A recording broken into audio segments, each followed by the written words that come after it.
Ok, página 23, nós vamos continuar o estudo do padrão paulino para a obra missionária, que é lição 8. E se vocês puderem olhar aqui na apostila, na página 22, ou abrir a sua Bíblia no livro de Atos, capítulo 14, eu gostaria de ler essa passagem de novo para nós. Atos 14, versículos 21, 22 e 23. Lembra, esses versículos tem o que Paulo fazia. Ele ia de cidade em cidade plantando igrejas dessa forma. Então, diz aqui, e tendo anunciado o evangelho naquela cidade e feito muitos discípulos, voltaram para Listra, Icônio e Antioquia, confirmando os ânimos dos discípulos, exortando-os a permanecer na fé, pois que por muitas tribulações nos importa entrar no reino de Deus. E havendo-lhes por comum consentimento eleito anciãos em cada igreja, orando com jejuns, os encomendaram ao Senhor em quem haviam crido. Então, já analisamos a primeira parte, que é o evangelismo ou a evangelização dos perdidos, e a segunda parte, que é o estabelecimento da igreja local. Então, tem pessoas salvas, tem uma igreja. Ótimo. E aí, o que acontece depois? A terceira parte é edificar, estabelecer e exortar os convertidos. E diz nessa passagem, vocês vão notar o número 3 bem pequeno em verde, onde diz, voltaram para Listra, Icônio e Antioquia, confirmando os ânimos dos discípulos, exortando-os a permanecer na fé, pois que por muitas tribulações nos importa entrar no reino de Deus. Agora, eu falei para vocês, vamos achar nesse padrão paulino onde está a nossa igreja. Né? Nós estamos agora na aula, na terceira parte. Então fique procurando onde nós estamos na Igreja Batista Independente aqui no Ouro Preto do Oeste. Mas quando eu chego a essa terceira parte aqui, já tendo passado bastante tempo no Ouro Preto com a plantação dessa igreja, essa é a parte que é a parte mais triste. Note o que Paulo precisou fazer. Diz aqui, ele voltou para essas cidades, que ele plantou igrejas em cada cidade. Listra, Icônio, Antioquia. Mas por que ele voltou? Diz aqui, confirmando os ânimos. Fala de uma realidade, Paulo. É isso mesmo. Porque você chega na cidade e como missionário você é a novidade e o povo, olha, vamos conversar com ele, vamos ver o que ele acredita e tudo, quem ele é de fora, ele é estrangeiro e todo mundo quer participar.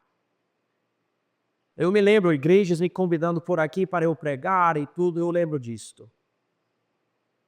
E daí você acumula um grupo de pessoas animadas, querendo estar presente. Eu me lembro, grupos de muitos jovens querendo participar dos estudos bíblicos, de várias vidas diferentes. E tinha pessoas da igreja presbiteriana, igreja católica, espíritas, Assembleia de Deus, metodista wesleyana, batista, pessoas sem igreja, mas muita gente querendo conhecer o ministério.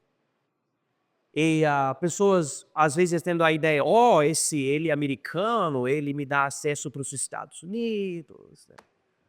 Ele é dólar, né? E, felizmente, mas existia bastante isso, existia nos primeiros anos.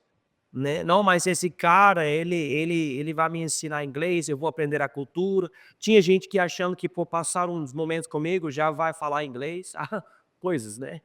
É até engraçado hoje, mas eu me lembro disto. Mas com o tempo, eu percebi uma coisa. Eu, na minha convicção, estou aqui para fazer uma coisa, exaltar Jesus Cristo. Uma coisa. E muita gente percebeu, nossa, mas esse cara, ele realmente é cristão de verdade. Ele não está interessado nesse negócio de dólar e tudo isso. E muitas pessoas foram embora. Não estão mais conosco.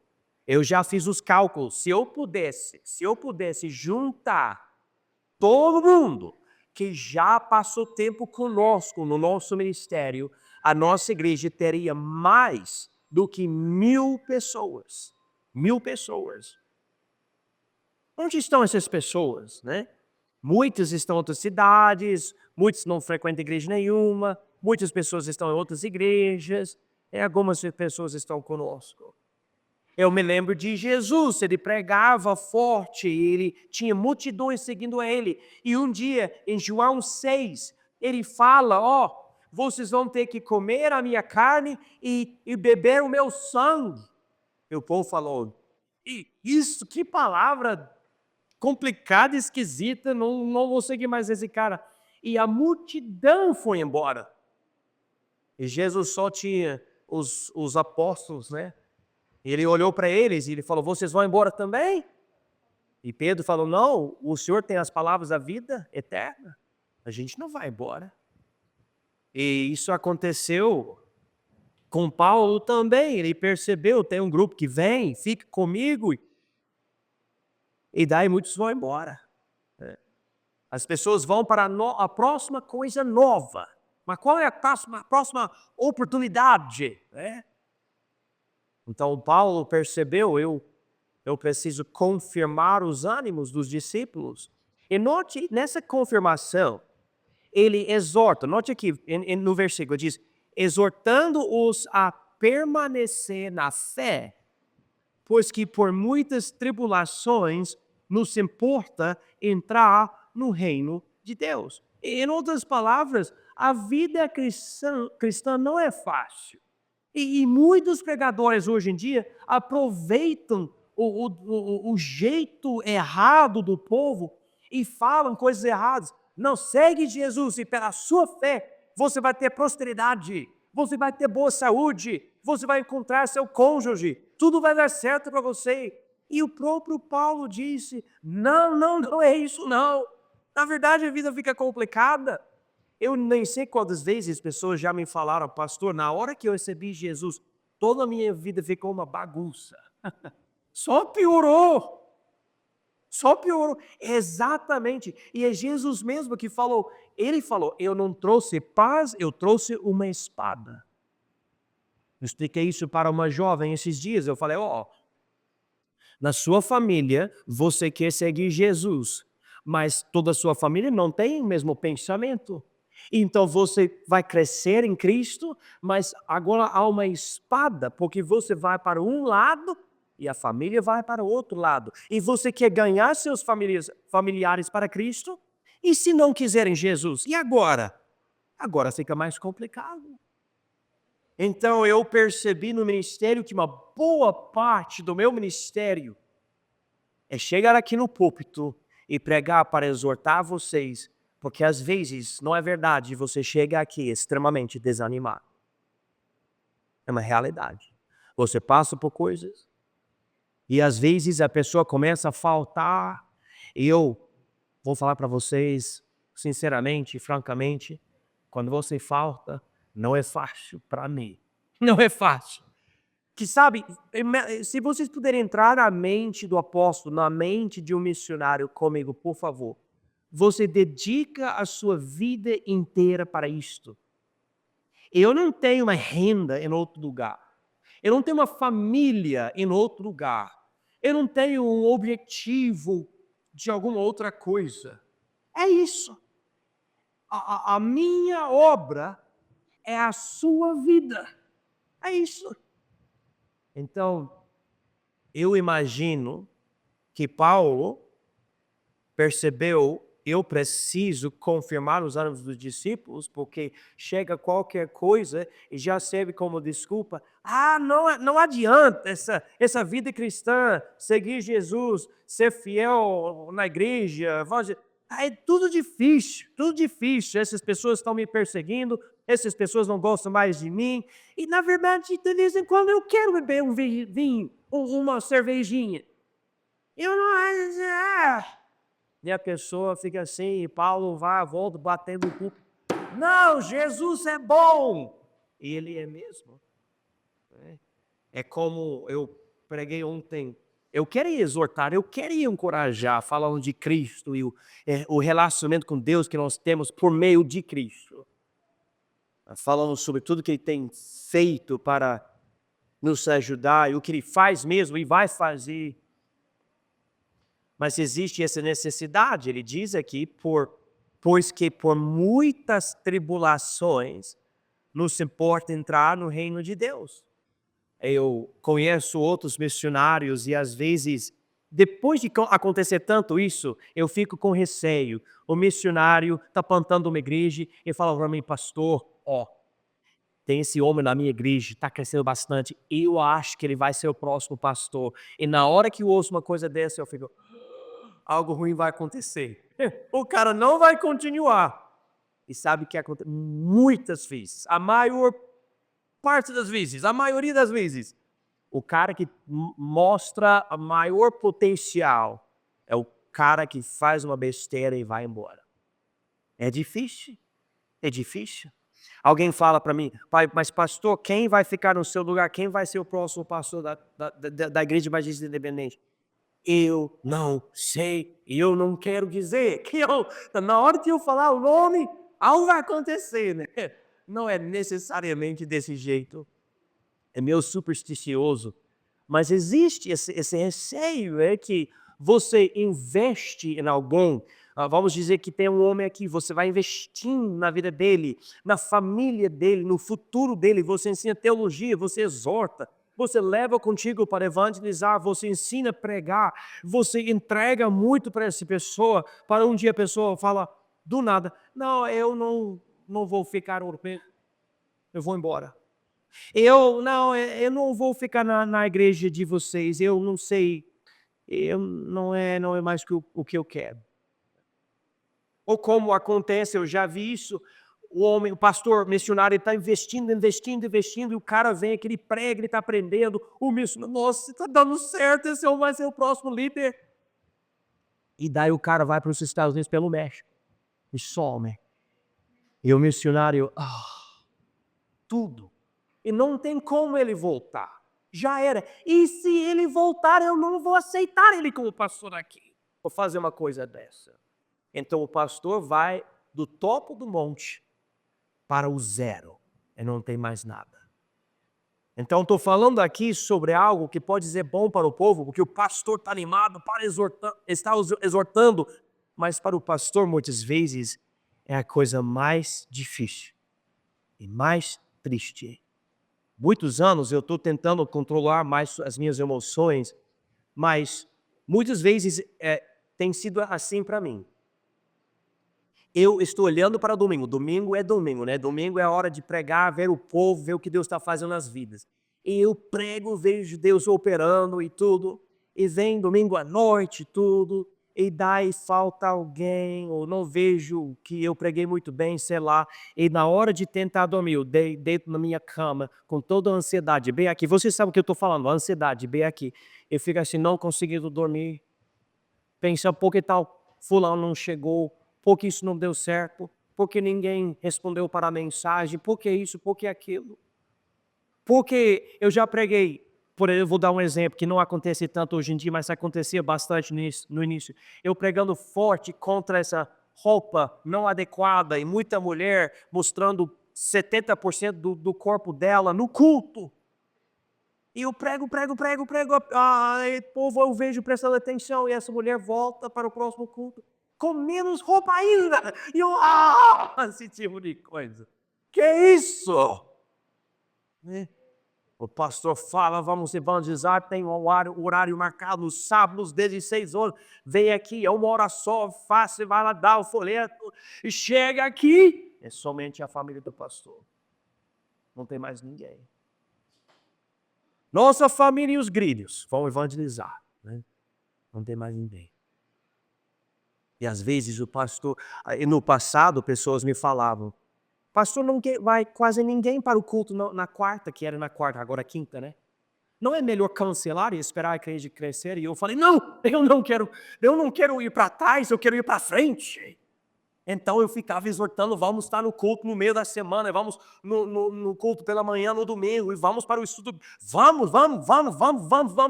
E Deus aos poucos operando, e o povo começou a frequentar, e agora não faltam pessoas domingo de manhã, não faltam pessoas domingo à noite, não faltam pessoas no estudo bíblico, não faltam pessoas no culto na quinta, não faltam. Amém.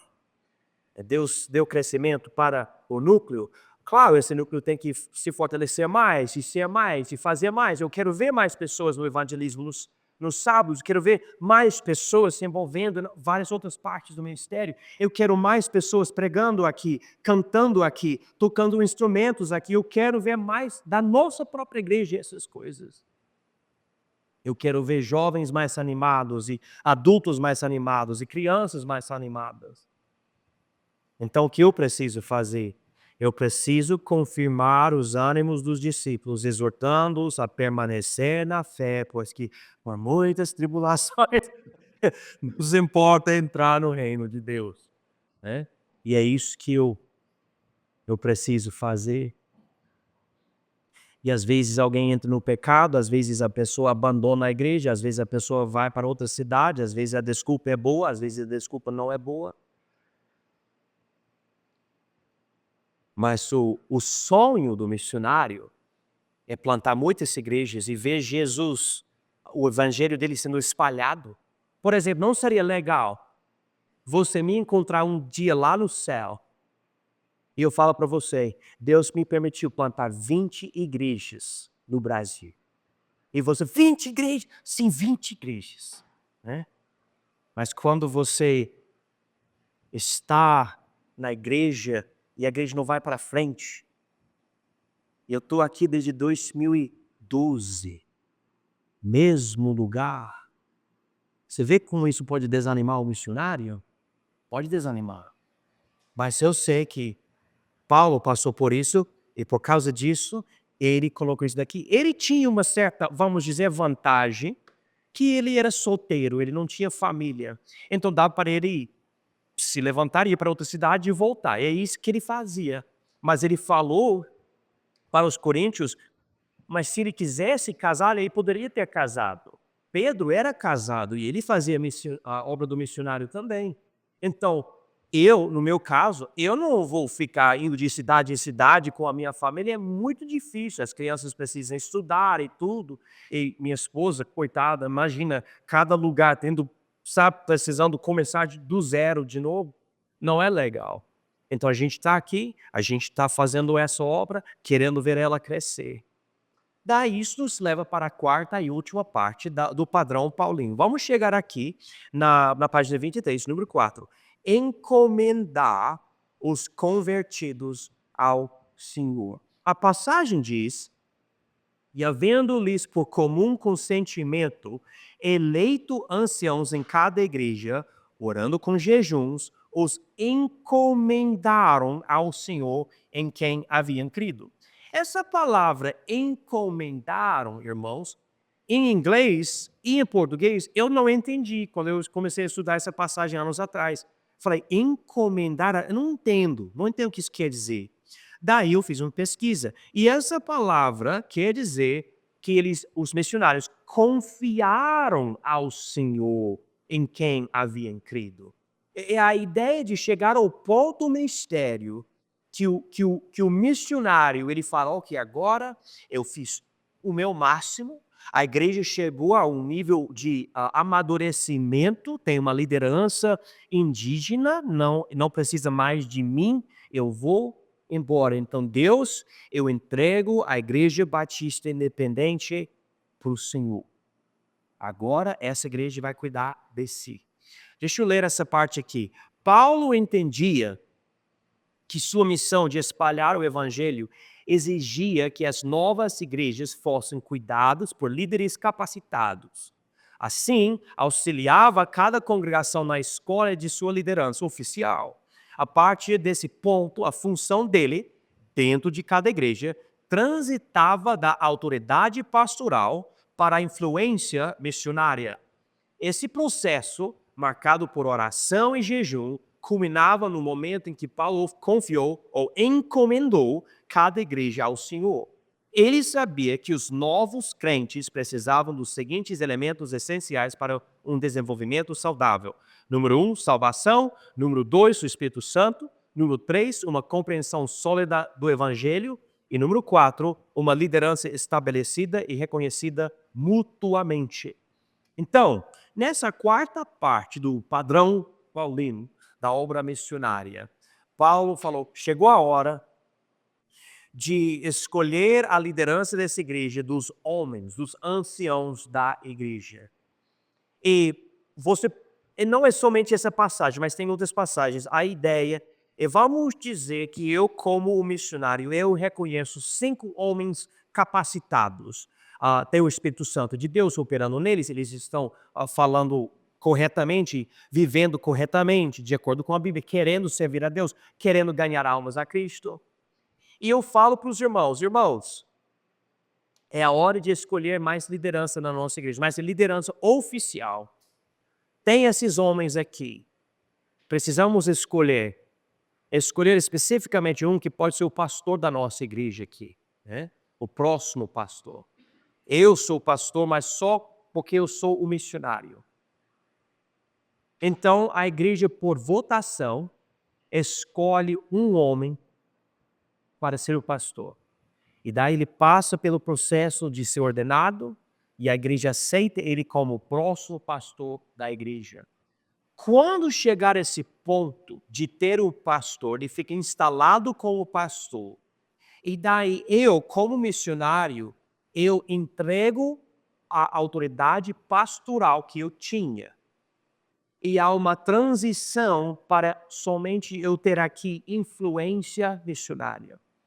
Em outras palavras, eu não vou ter mais essa autoridade aqui para tomar decisões.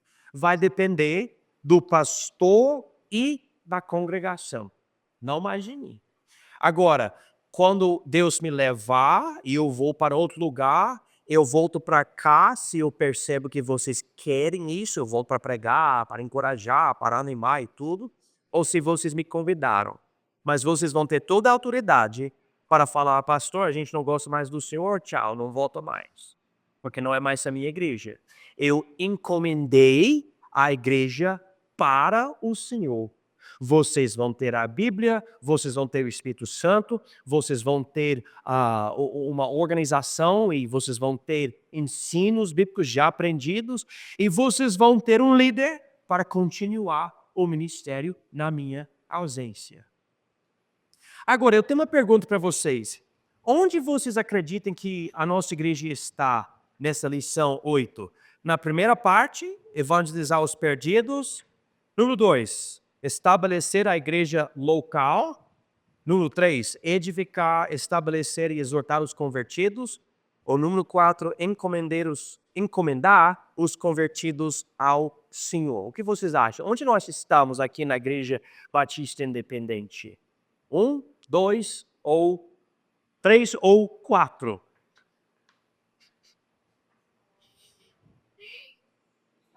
Repita. O Cristian falou qual? Você falou número 2? Vou ler de novo, tudo bem? Número 1, evangelizar os perdidos. Número 2, estabelecer a igreja local, que é a ideia de começar a batizar e formar um núcleo. Número 3, edificar, estabelecer e exortar os convertidos. Ou número 4, encomendar os convertidos ao Senhor. Eu acho que a Cristina falou o número 2. 3. Ok, bom, eu entendo todos, com certeza. Mas 3 também? 3. Julie, você tem uma 3? E eu concordo com vocês, é número 3, é isso mesmo. Por quê? É número 3, exato, vocês acertaram, nota 10, se vocês quiserem mais pipoca depois da aula, tem mais pipoca lá atrás, vocês podem aproveitar. Bom, então, vocês merecem. Por quê? Que a gente não escolheu a liderança oficial ainda, certo? E eu não entreguei a igreja, vamos dizer, para Deus nesse sentido. Ainda eu não acredito que se eu morrer a igreja vai sumir. mas eu também sei, se eu morrer e a igreja passar bastante tempo, isso vai prejudicar, né? Então, nós estamos ainda nessa terceira parte da obra. Eu preciso continuar a edificar, estabelecer e exortar os convertidos. Eu não expliquei isso para vocês, mas onde diz aqui confirmando, em número 3, essa palavra confirmando é a ideia de estabelecer, ok? Eu estou tentando colocar você num lugar sólido, para você ter uma certeza, ter convicções, realmente estar bem espiritualmente. Esta é a ideia. Então, estou confirmando os ânimos de vocês, discípulos da nossa igreja, tá? E um dia, irmãos, o outro dia, alguém falou para mim, mas pastor, é muito triste falar sobre isso. A ideia é muito triste falar sobre essa ideia do pastor precisar ir um dia. E existe essa tristeza. Se você ler Atos 20, Paulo falou para a igreja em Éfeso, eu não vou poder voltar mais para vocês. Ele estava com os anciãos e todo mundo estava chorando. Mas na verdade, esse choro está certo. Deve ser triste. Se não é triste, que tipo de relacionamento o missionário tinha com o povo, né? Deve dar tristeza. E não deve dar uma festa. Não, ele foi embora. Que bom, né? Vamos ter uma festa agora, né? Não deve existir tristeza. Agora, eu termino assim pedindo uma coisa a vocês. Não parem de ser fiéis com a ideia de pensar, se a gente não for fiel, então o pastor não vai embora. Vocês têm que ser mais fiéis, cada vez mais fiéis, e vamos exortar. Hein? Esses homens que frequentam a nossa igreja, vamos exortar, vamos encorajar, né? Para eles serem mais fiéis ainda, que a igreja precisa de liderança. E, na verdade, já temos liderança aqui, mas não é oficial. Já tem homens, tem mulheres ajudando com várias coisas, e eu não preciso me preocupar com tudo, né? Mas dessas pessoas precisamos encontrar as pessoas que vão ser líderes oficiais. E daí, quando chegar o dia, eu vou encomendar essa igreja ao Senhor.